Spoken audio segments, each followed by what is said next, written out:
সকল ঢাকাবাসীর সহযোগিতা ছাড়া আপনার ট্রাফিক ব্যবস্থার কোনো উন্নতি হবে না। যেনারা গাড়িতে চড়েন তারা একটা শেডের ভিতরে বসে যাতায়াত করেন। ছোটোখাটো অ্যাক্সিডেন্ট ওনাদেরকে স্পর্শ করেন না, ওনার গাড়িকে স্পর্শ করেন। ঢাকা মহানগরীর অনেক সমস্যার মধ্যে প্রধানতম সমস্যা ট্রাফিক ব্যবস্থা। রাস্তাঘাট অত্যন্ত সীমিত।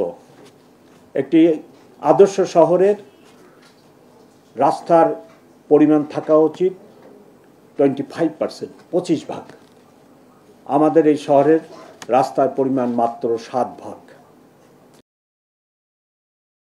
রাস্তায় আপনার মোটরাইজড ভেহিকেল চলে, ম্যানুয়ালি অপারেটেড রিক্সা চলে, ইদানিং হিউজ পরিমাণ অটোরিকশা চলতেছে। গত গভর্নমেন্টের সময় অটোরিকশাকে অনুমতি দেওয়ার কারণে হু হু করে অটোরিকশার সংখ্যা বৃদ্ধি পাচ্ছে। অটোরিকশার আকার ম্যানুয়ালি অপারেটেড রিক্সার চেয়ে প্রায় দ্বিগুণ। আমার রাস্তায় সীমিত স্পেস অটোরিকশা দখল করে নেবে এবং মানুষের মুভমেন্ট একদম বন্ধ হয়ে যাবে। তাই সদাশয় সরকারের সাথে আমি এই বিষয়টি আলাপ করেছি এবং একটি আনার জন্য অনুরোধ করেছি। ঢাকা শহরের ট্রাফিক ব্যবস্থা বিশৃঙ্খল অবস্থায়। যারা রাস্তা ব্যবহার করেন ওনারা ট্রাফিক আইন মানতে চান না। অন্যদিকে হকাররা ফুটপাত ব্যবহার করে এবং ফুটপাতের বাইরে এখন তারা রাস্তাও দখল করে নিচ্ছে। এরূপ অবস্থায় ট্রাফিক ব্যবস্থাপনা অত্যন্ত জটিল হয়ে পড়েছে। এমনকি ফুটপাতের উপরে মোটরসাইকেল উঠায়, যেখানে ঢাকাবাসী হাঁটে,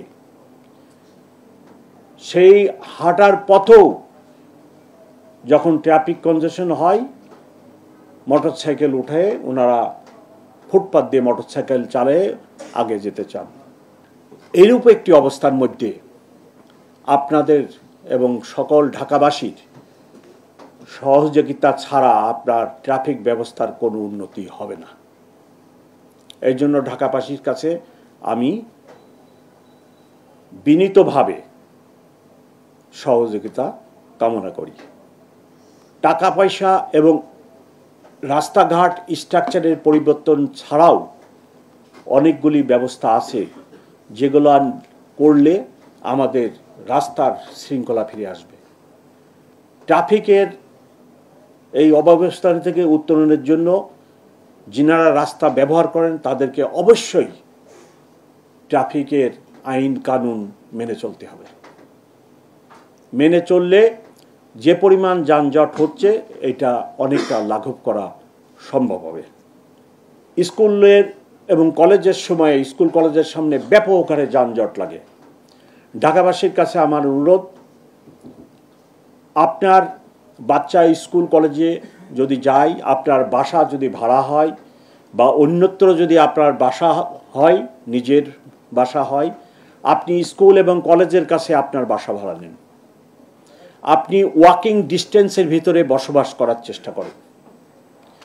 আপনি যাতে আপনার বাচ্চাকে হেঁটে স্কুলে বা কলেজে নিয়ে যেতে পারেন।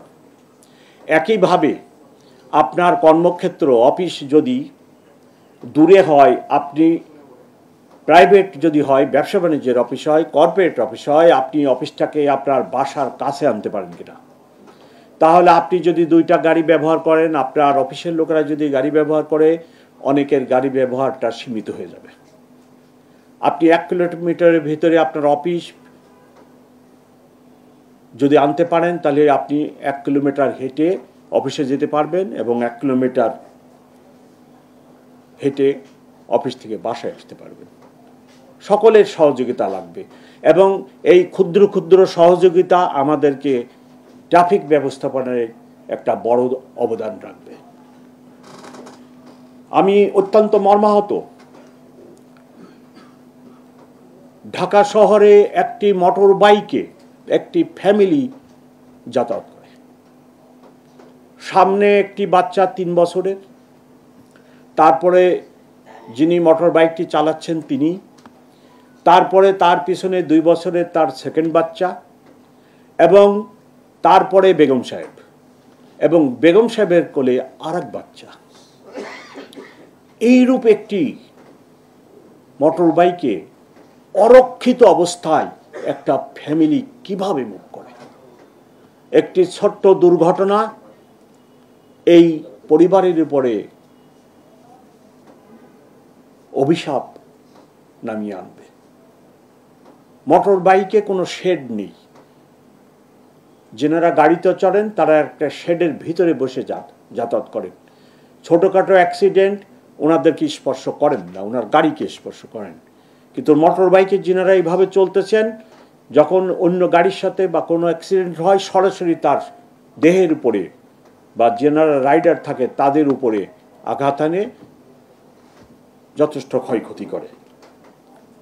সো আমি গত 15 দিন আমার ট্রাফিকের অফিসারদের রিপিটেডলি বলেছি, আপনারা এটা এরূপ কাজ বা এরূপ মোটর বাইক দেখলে অবশ্যই তাদের বিরুদ্ধে আইনগত ব্যবস্থা নেন।